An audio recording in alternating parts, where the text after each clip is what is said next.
ನಮಸ್ತೆ ಗೆಳೆಯರೇ, lucky media Kannada YouTube ಚಾನಲ್ಗೆ ಸ್ವಾಗತ. ಗೆಳೆಯರೇ, ಇಂದು ಬಹುಮುಖ್ಯವಾಗಿರ್ತಕ್ಕಂತಹ ಗುಜರಾತ್ ಲೋಕಸಭಾ ಚುನಾವಣೆಗೆ ಸಂಬಂಧಪಟ್ಟ ಹಾಗೆ ಗುಜರಾತ್ಗೆ ಸಂಬಂಧಪಟ್ಟ ಒಂದು ಮಹಾ ಸಮೀಕ್ಷೆ ಹೊರಬಿದ್ದಿದೆ. ಚುನಾವಣೋತ್ತರ ಸಮೀಕ್ಷೆ ಹೊರಬಿದ್ದಿದೆ ಸ್ನೇಹಿತರೆ. ಸೊ ಅದರಲ್ಲಿ ಮೇಜರ್ ಆಗಿರ್ತಕ್ಕಂಥ ಅಂಶಗಳನ್ನು ನೋಡ್ತಾ ಹೋಗೋಣ. ಯಾವ ಪಕ್ಷಕ್ಕೆ ಎಷ್ಟು ಸೀಟುಗಳನ್ನು ಕೊಡಲಾಗಿದೆ, ಅದರಲ್ಲೂ ಕೂಡ CSDSನ ಲೋಕ ನೀತಿ ಸಮೀಕ್ಷೆಯಲ್ಲಿ BJPಗೆ ಆಘಾತವನ್ನು ಕೊಡ್ತಾ ಇದ್ದಾರೆ. ಗುಜರಾತ್ನಲ್ಲಿ BJPಗೆ ಶಾಕ್ ಅನ್ನು ಕೊಡ್ತಾ ಇದೆ CSDS ಲೋಕನೀತಿ ಸಮೀಕ್ಷೆ ಅನ್ನುವಂಥದ್ದು. ಕಾಂಗ್ರೆಸ್ನ AAP ಮೈತ್ರಿಗೆ ಲಾಭ ಸಾಧ್ಯತೆ ಅನ್ನುವಂಥದ್ದನ್ನ ತೋರಿಸ್ಕೊಡ್ತಾ ಇದೆ ಈ ಲೋಕನೀತಿ ಸಮೀಕ್ಷೆ. ದಶಕಗಳ ಕಾಲದಿಂದ BJP ಆಡಳಿತವಿರುವ ಗುಜರಾತ್ನಲ್ಲಿ BJP ಆಡಳಿತ ವಿರೋಧಿ ಅಲೆ ಕಾಣ್ತಾ ಇದೆ. ದಶಕಗಳ ಕಾಲ 20 ವರ್ಷಗಳಿಂದನೂ ಕೂಡ BJP ನೆಲೆಯೂರಿದೆ ಗುಜರಾತ್ನಲ್ಲಿ. ಸೊ ಆಡಳಿತ ವಿರೋಧ ಅಲೆ ಈ ಬಾರಿ ವರ್ಕೌಟ್ ಮಾಡುತ್ತೆ ಗುಜರಾತ್ನ ಲೋಕಸಭಾ ಚುನಾವಣೆಯಲ್ಲಿ ಎನ್ನುವಂಥದ್ದು ಸ್ನೇಹಿತರೆ. ಅದ್ರ ಜೊತೆಗೆ ಗುಜರಾತ್ನ ಉತ್ತರ ಮತ್ತು ದಕ್ಷಿಣ ಭಾಗದ ಬುಡಕಟ್ಟು ಮತದಾರರು ಕಾಂಗ್ರೆಸ್ ಬುಟ್ಟಿಗೆ ಬೀಳ್ತಾ ಇದ್ದಾರೆ. ಕಾಂಗ್ರೆಸ್ಗೆ ಅವರು ಮತದಾನ ಮಾಡುವಂತಹ ಸಾಧ್ಯತೆಗಳು ನಿಚ್ಚಳವಾಗಿ ಕಾಣ್ತಾ ಇದೆ. ಅದರಿಂದ ಗುಜರಾತಿಂದ ಮೋದಿ ಅವರಿಗೆ ಒಂದು ಬಿಗ್ ಶಾಕ್ ಅನ್ನುವಂಥದ್ದನ್ನು ನಾವು ನೋಡ್ಬೋದಾಗುತ್ತೆ ಸ್ನೇಹಿತರೆ. ಇನ್ನು CSDS ಲೋಕ್ಪಾಲ್ನ ಒಂದು ಸಮೀಕ್ಷೆಯ ಬಗ್ಗೆ ತಿಳಿತಾ ಹೋಗೋಣ. ಈ ಬಾರಿ ಕಾಂಗ್ರೆಸ್ಗೆ 3ರಿಂದ 4 ಕ್ಷೇತ್ರಗಳು ವಿನ್ ಆಗುವಂತಹ ಸಾಧ್ಯತೆಯನ್ನು ಕೊಡ್ತಾ ಇದ್ದಾರೆ. BJPಗೆ 21ರಿಂದ 23 ಕ್ಷೇತ್ರಗಳನ್ನು ಗೆಲ್ಲುವ ಸಾಧ್ಯತೆಯನ್ನು ಪ್ರಿಡಿಕ್ಷನ್ ಮಾಡ್ತಾ ಇದ್ದಾರೆ ಲೋಕ್ಪಾಲ್ ಸಮೀಕ್ಷೆ ಅನ್ನುವಂಥ. ಇತರರು 1 ಅನ್ನುವಂಥದ್ದನ್ನ ಕೊಡ್ತಾ ಇದ್ದಾರೆ.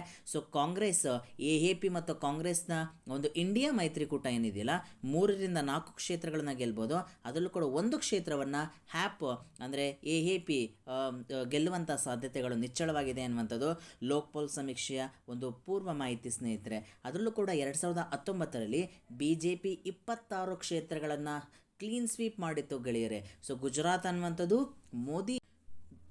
ಮೋದಿಯವರ ತವರು ಕ್ಷೇತ್ರ ಆಗಿರೋದ್ರಿಂದ, ತವರು ರಾಜ್ಯವಾಗಿರೋದ್ರಿಂದ ಅವರು 26 ಕ್ಷೇತ್ರಗಳಲ್ಲಿ 26 ಕ್ಷೇತ್ರಗಳನ್ನು ಗೆಲ್ಲಲೇಬೇಕಾಗುತ್ತೆ. ಸೊ ನರೇಂದ್ರ ಮೋದಿಯವರಿಗೆ ಜೊತೆಗೆ ರಾಜ್ಯ ಸರ್ಕಾರದ ಮುಖ್ಯಮಂತ್ರಿ ಆಗಿರುವಂತಹ ಭೂಪೇಂದ್ರ ಭಾಯ್ ಪಟೇಲ್ ಅವರಿಗೆ ಈ ಬಾರಿ ಆಡಳಿತ ವಿರೋಧಿ ಅಲೆ ಕಾಣಸಿಗ್ತಾ ಇದೆ ಗೆಳೆಯರೆ. ಸೊ ಗುಜರಾತ್ಗೆ ಸಂಬಂಧಪಟ್ಟಾಗೆ ಲೋಕ್ಪಾಲ್ ಸಮೀಕ್ಷೆ ಒಂದು ರೀತಿಯಾಗಿರ್ತಕ್ಕಂಥ ಟ್ವಿಸ್ಟೆಡ್ ರಿಸಲ್ಟನ್ನು ಕೊಡ್ತಾ ಇದೆ. ಸೊ ಅಲ್ಲಿ ಇಂಡಿಯಾ ಮೈತ್ರಿಕೂಟಕ್ಕೆ ಒಂದು ರೀತಿ ಮುನ್ನಡೆಯನ್ನು ತೋರಿಸ್ತಾ ಇದೆ. BJP ಆಲ್ರೆಡಿ 21ರಿಂದ 23 ಕ್ಷೇತ್ರಗಳನ್ನು ಗೆಲ್ಬಹುದು ಅನ್ನುವಂಥದ್ದನ್ನ ಪ್ರಿಡಿಕ್ಷನ್ ಕೊಡ್ತಾ ಇದ್ದಾರೆ. ಸೊ ಈ ಮುಖಾಂತರ ಗುಜರಾತ್ನಲ್ಲಿ ನರೇಂದ್ರ ಮೋದಿ ಅವರಿಗೆ ಮಹಾ ಹಿನ್ನಡೆ ಅಂತ ಹೇಳಿ ನಾವು ಗಮನಿಸಬಹುದಾಗುತ್ತೆ ಸ್ನೇಹಿತರೆ. ಇದು ಮುಂದಿನ ದಿನಗಳಲ್ಲಿ ಇನ್ನು ಎಷ್ಟು ಪ್ಲಸ್ ಆಗ್ತಾ ಹೋಗುತ್ತೆ, BJPಗೆ ಇನ್ನು ಎಷ್ಟು ಮೈನಸ್ ಆಗುತ್ತೆ ಅನ್ನುವಂಥದ್ದನ್ನ ತಿಳಿತಾ ಹೋಗ್ಬೋದಾಗುತ್ತೆ. ಮತದಾನದ ನಂತರವಷ್ಟೇ ಗುಜರಾತ್ನಲ್ಲಿ ಯಾವ ರೀತಿಯಾದಂಥ ಫಲಿತಾಂಶ ಬರುತ್ತೆ ಅನ್ನುವಂಥದ್ದನ್ನ ಕಾದು ನೋಡ್ಬೋದಾಗುತ್ತೆ ಸ್ನೇಹಿತರೆ. ಜೂನ್ 4ರವರೆಗೂ ಕೂಡ ನಾವು ಕಾಯಬೇಕಾಗುತ್ತೆ. ಸೊ ಪ್ರಸ್ತುತ ಲೋಕ್ಪಾಲ್ ಸಮೀಕ್ಷೆಯಲ್ಲಿ ಗುಜರಾತ್ನಲ್ಲಿ BJPಗೆ ಬಹುದೊಡ್ಡ ಶಾಕ್ ಅನ್ನುವಂಥದ್ದು ಕೂಡ ನೋಡ್ಬೋದಾಗುತ್ತೆ.